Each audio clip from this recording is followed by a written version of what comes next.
சன்லேண்ட்ல சமைச்சா சக்தி தானா வரும். ஹாட் ஸ்டார் ஸ்பெஷல்ஸ் உப்பு புளி காரம் குடும்ப கலாட்டா வெப் சீரிஸ் மே 30 முதல் டிஸ்னி பிளஸ் ஹாட் ஸ்டாரில். மாணவர்களின் சிந்தனைகளை வடிவமைக்க SNS international CBSE fingerprint school.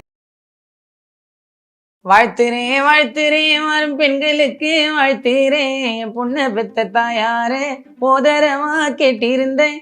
பூக்கூட தூக்கிக்கிட்டு பொன்னம்மானி நடக்கும் போது மனசு தாங்கலையே என்னால, நீ சொக்குப்பொடி போட்டுட்டு தவணுல, நீ சொக்குப்பொடி போட்டுட்டு தவணுல. சின்ன பொண்ணு கேளம்மா காதல் செய்த கோலம்மா, உள்ளம் நொந்து பாடுகிறேன் உன் நினைவால் தானம்மா. ஒழுக்க நல்ல பதியம் போட்டு நாங்க 9 லட்சமும் தாலி கட்டி 50 லட்சமும் தாலி கட்டி வச்சு படைக்காத நம்ம கூத்தாண்டவர் வடக்கே போறாராம் பள்ளி சாய.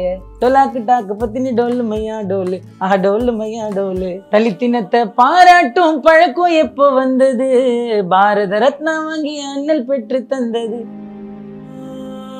பேஸ்க்கு முன்னாடியே வந்து அவன் சொல்ற வார்த்தை என்னன்னா, இதெல்லாமா அவங்களுக்கு பொழப்பு, பீச்சுக்கு போனா பிழைக்க போறேன், ஒரு 10 கடை ஏறி இறங்கினா ஒரு 10 ரூபாய் கிடைக்க போகுது, இதெல்லாம் ஒரு பொழப்பா பாடுறதுக்கெல்லாம் ஆளுக்குறாங்களோ. தலித் சமூகத்துல பிறந்ததுனால எனக்கு வந்து பாலின மட்டும் இல்லாம ஜாதி ரீதியாகவும் நிறைய ஒதுக்கப்பட்டிருக்கேன்.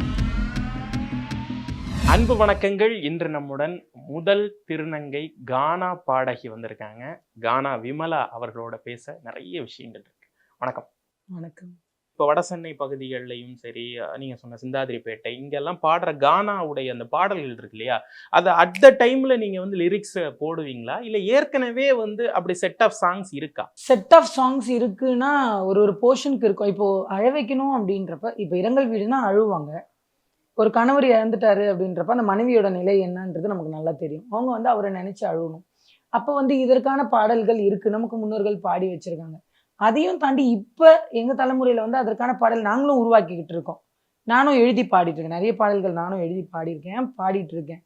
இப்போ அவங்க எழுதின அந்த மாதிரி வருமானு கேட்டால் தெரியாது. ஆனால் அவங்க வந்து ரொம்ப அவங்களோட எப்படி சொல்றது, அவங்களோட நிலையை வந்து மறந்து அவங்க அழுகுற மாதிரி எழுதியிருப்பாங்க, பாடியிருப்பாங்க. இந்த பாடல் தான் எனக்கு ஒரு அடையாளம் அப்படின்னா எந்த பாடலை சொல்லுங்க? எனக்கு வந்து பழனி அப்பாவோட பாடல் ஏ பொண்ணு ஐயாரட்டுன்ற ஒரு பாடல். அது வந்து முதல் நான் அந்த பாட்டு வந்து ஒரு ஒரு பெரிய, அவரும் ஒரு ஆர்டிஸ்ட், ஒரு வடிவேல் பாலாஜண்ணாவோட டெத்தில் பாடுறேன். அப்போது டோலக் பிளேயர் வந்துட்டு ஜெகன் சொல்லிட்டு, டோலக் பிளேயர் ஜெகன், மன்னாரப்பேட்டை டோலக் ஜெகன், அவர் வந்து ப்ளே பண்ணுறாரு டோலக்கு. நான் வந்து பாடுறேன், தான் ஃபஸ்ட் டைமாக போய் பாடுறாங்க. அதுக்கு முன்னாடி நம்மளோட ஃபேமிலி நம்மளோட ரிலேட்டிவ்ஸ் அதுக்கு மட்டும் தான் பாடிட்டு இருந்தேன். அப்போ தான் போய் ஒரு ஃப்ரேமில் உட்காந்து பாடுறேன். யூடியூப் சேனல்ஸ் எல்லாம் வந்து அப்போ தான் கொஞ்சம் அந்த ட்ரெண்டிங் டைம். அப்போ வந்து பாட ஆரம்பிக்கிறப்போ அவங்க ப்ளே பண்ணும்போது என்ன சொல்கிறாங்க, நீ நல்லா பாடுறியே, நீ நல்லா ட்ரை பண்ணலாமே, பாடலாமே அப்படின்னப்போ, ஒரு திருநங்கையாக நான் வந்து வளம் வர்றதே பெரிய கஷ்டம். ஃபேமிலியிலேருந்து வெறுத்து வெளியில் போய் நான் திருநங்கைகள் சமூகத்தில் இருந்து எல்லாம் திருநங்கைகள் மாதிரி எனக்கும் அந்த ஒரு அந்த பெக்கிங் போய் தான் நான் சாப்பிட்ணும் அப்படின்ற ஒரு நிலையெல்லாம் வந்து அதை தாண்டி நான் உருவாக்கி எனக்கான ஒரு பாதையை நான் உருவாக்கி ஒரு ஆயுதமாக கையில் எடுத்தது தான் காணோம். அப்படியே அதில் போய் பாட ஆரம்பிச்சதுக்கப்புறமா எனக்கு ரசிகர்கள் உருவானாங்க. அதுக்கப்புறமா நான் தனியாக ஏன் பண்ணக்கூடாதுன்னு சொல்லிட்டு நான் அந்த அடுத்த கட்டத்துக்கு யோசிக்க ஆரம்பித்தேன். அப்படியே எடுத்துன்னு போனேன், பாட ஆரம்பித்தேன். எனக்குன்னு தனியாக ரசிகர்கள் உருவானாங்க.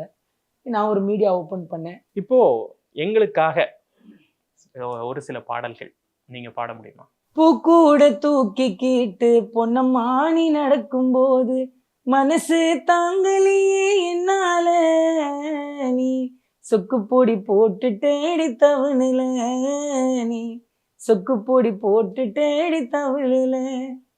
அடியே பொண்ணு ஐயாரட்டு ஆம்பூரு கரும்பு கட்டு, அத்தானுக்கு ஆசையெல்லாம் அவன் மேல, உன்னை பார்த்து எங்குறாரு தன்னால. பழைய திருவிளையாடல் படம் இருக்குல்ல, அதில் வந்து சிவாஜி கணேசன் சாரும் நாகேஷ் சாரும் வந்து ஒரு காட்சியில் வந்து இந்த கருமி அப்படிங்கிற அந்த ரோலில் வந்து ஒரு வார்த்தை சொன்னதுக்கு இவர் வந்து ஒரு பதில் சொல்லுவார். உடனே ஆமா, கேள்விக்கு பதில், சேர்வது சேரக்கூடாதது அப்படின்னு சொல்லிட்டு அந்த மாதிரி நான் வந்து சில எமோஷன்ஸ் சொல்லுவேன். அதுக்கு நீங்க கானா பாட்டு வந்து பாடணும், சரிங்களா? அதோட ஒத்து போற. ஆமா ஆமா, எப்பவுமே அன்பில் தொடங்கி அன்புல முடிக்கணும் அப்படிங்கிற மாதிரி முதல்ல காதல் அந்த எமோஷனுக்கு என்ன பாட்டு? செந்துரப்பூவை சிந்திடும் தேனை சித்திரப்பாவை பெண்ணே, கோவில் சீலையே கோலமயிலே கற்பக சோலை குயிலே நெஞ்சிருக்கும் வரையில் உந்த நினைவு இருக்கும் மானே வஞ்சி கொடி காதல் வலையில் விழுந்து தவித்தேனே சின்ன பொண்ணு கேளம்மா காதல் செய்த கோலமா உள்ளம் நொந்து பாடுகிறேன் உன் நினைவால் தானம்மா. இதுல இருக்கிற அர்த்தம் உங்களுக்கு புரியுதுன்னு நினைக்கிறேன். அவர் வந்து எப்படி ஒரு ஒரு உருவமா அவர் லவ் பண்ற பொண்ணுன்றதை விட்டுட்டு ஒரு சிலையோட கம்பேர் பண்ணி செந்தூர பூவே சிந்திடும் தேனே சித்திரப்பாவை பெண்ணே இப்படிலாம் எப்படி ஒரு கலைநயமா வடிச்சிருக்காரு. நாளைக்கு மனைவியா வரப்போறோம்ல, அதுதான் எனக்கு தெரிஞ்சு உண்மையான காதலா இருந்திருக்க முடியும். இப்ப இருக்கிறத வச்சு காதலுக்கு நான் பாட்டே பாட முடியாது. அடுத்து கல்யாணம், ஒரு நல்ல ஒரு திருமண வீடு, அந்த மாதிரி ஒரு ஹாப்பியான ஒரு மொமெண்ட். டோலாக்கு டாக்கு பத்தினி பாட்டு. டோலாக்கு டாக்கு பத்தினி டப்பாங்கு டோலு பத்தினி அம்மா பத்தினி கும்மா பத்தினி கும்முக்கு கும்முக்கு கும்முக்கு கும்முக்கு பத்தினி டோலாக்கு டாக்கு பத்தினி டோலு மையா டோலு ஆஹா டோலு மையா டோலு டோலாக்கு டிமிக்கி தாரண்டி என் நண்பனை தான் வாழ்த்தி பாடண்டி. இப்போ கூத்தாண்டவர் கோயிலுக்கு வந்து நம்ம போறோம், கூவாகம் திருவிழாக்கு போறோம். நிறைய திருநங்கைகள் வந்து வர்றாங்க. அவங்க வந்து ஒரு கும்மி பாட்டு பாடுறாங்க. அது கேட்கவே நல்ல ரம்யமா இருந்தது. அந்த ஸ்பாட்ல கேட்கவே ரம்யமா இருந்தது. அந்த பாட்டு நீங்க பாட முடியுமா? அது வந்து எப்படி பாடுவாங்கன்னா, அவர் வந்துட்டு இருப்பாரு. அவர் தான் எல்லாருக்குமே புருஷன். ஆக்சுவலி அந்த நாளுக்கு அவர் தான் புருஷன். மறுநாள் வந்து நாங்கள் தாலியா இருக்கணும். இதான் வந்து புராண கதைகள். அது எப்படி பாடுவாங்கன்னா, எங்க கண்ட பெண்ணு எங்க கண்ட எங்க ஏழ குமாரனு எங்க கண்ட தெற்கு தெருவுல தேரோடம் வீதியில தேரு மேல ஐயன் வீச கண்டேன் ஒழுக்க நல்ல பதியம் போட்டு நாங்க 9 லட்சமும் தாலி கட்டி 50 லட்சமும் தாலி கட்டி வச்சு படைக்காத நம்ம கூத்தாண்டவர் வடக்கே போறாராம் பள்ளி சாய அப்படின்ற மாதிரி அது ஒரு ஒழுக்க நல்ல பதியம் போட்டுன்னா நிறைய பேர் கூடி இருக்கிற சபை, எல்லாருக்கும் அவர் ஒருத்தர் தான் கணவர். அந்த ஒரு நாள் தாலி கட்டுற திருநாள் அன்னைக்கு உலகத்துல பிறக்கிற அத்தனை திருநங்கைகளுக்கும் அவர் தான் கணவர் புராணத்தின் பிரகாரம். ஏன்னா இவங்க பண்ண கான்ட்ரிபியூட், அதாவது திருநங்கை பண்ண கான்ட்ரிபியூட், ஏன்னா அதாவது கிருஷ்ண பரமாத்மா அந்த ஒரு அவதாரம் எடுத்தாரு, அதுதான் பொருள். அவர் அந்த நேரத்துல எதுக்காக தேர்ந்தெடுத்தாருன்றது எங்களுக்கு தெரியல. ஆனா அதனுடைய நோக்கங்கள் நிறைய இருக்கும்.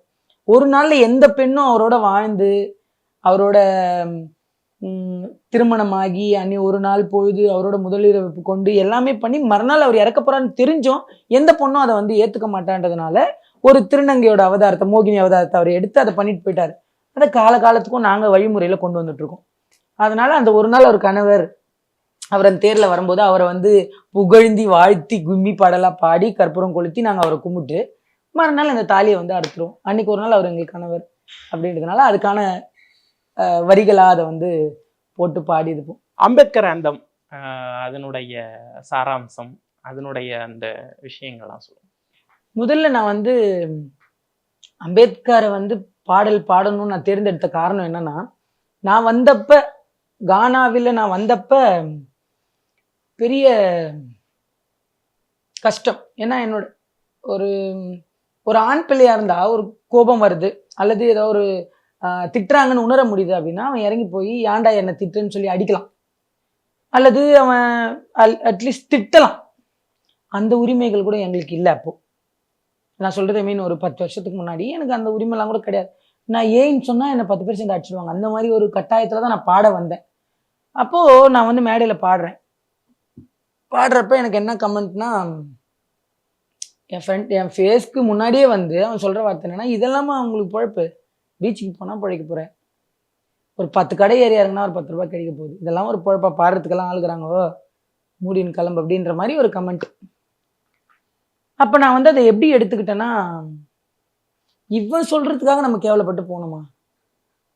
இவனே யாராவது வாங்கி கொடுத்தாதான் பாதி குடிச்சிட்டு வந்து இங்க கேட்கறான் அந்த கேள்வியை.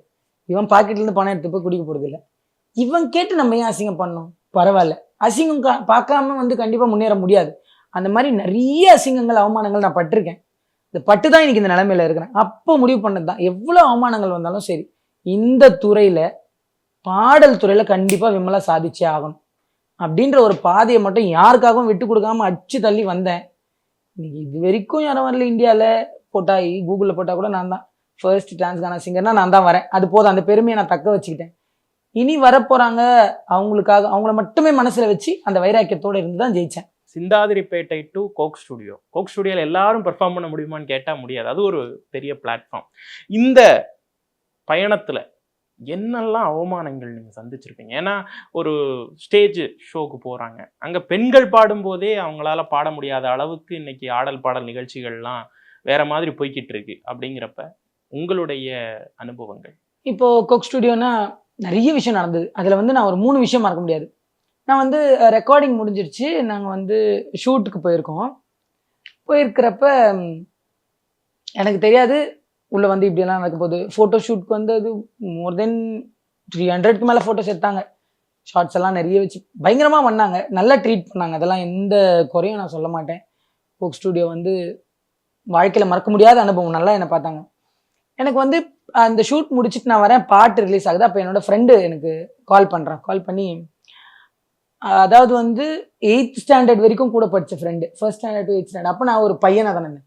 அப்போ என்னோட பாய் கூட இருந்த ஒரு ஃப்ரெண்டு அவன் வந்து என்ன கேட்குறான், மச்சான் உனக்கு ஞாபகம் இருக்குதாடா? என்னடா சொல்கிறா என்பா, இவரோட பாட்டுக்கு நம்ம அந்த மாதிரி டான்ஸ் ஆடிக்கிறோம்டா ஃபேர்வெல் டேக்கு, ஞாபகம் தான்? ஆமாடா ஆடி இருக்கிறோம். அவர் கூட நீ டபுள்ஸ் பாடிக்கிறடா, எனக்கு பெருமையாக இருக்குது. இவன் யாரடா வேதனை, காலிலேருந்து நானே இங்கே சித்திரவதை பட்டுங்கிறோம்ல, பரவாயில்லடா அதை நினச்சேன். ஆனால் அதை நான் சொல்ல அந்த இடத்துல அங்கே சொல்ல, வீட்டுக்கு வந்து தான் எக்ஸ்பிளைன் பண்ணேன். அங்கே எனக்கு வந்து ஒரு மாதிரி எல்லாருமே சுற்றி இருந்தாங்க. ஒரு நிமிஷம் கூட இப்படி ஒரு இந்த காஸ்டியூம் வந்து அந்த சாரீ வந்து ஒரு பிட்டு கூட நவரக்கூடாது. உடனே ஒரு ஆள் வரும், என்னை சுற்றி 10 பேர் இருப்பாங்க. நான் அதை ஃபீல் பண்ணுறேன்.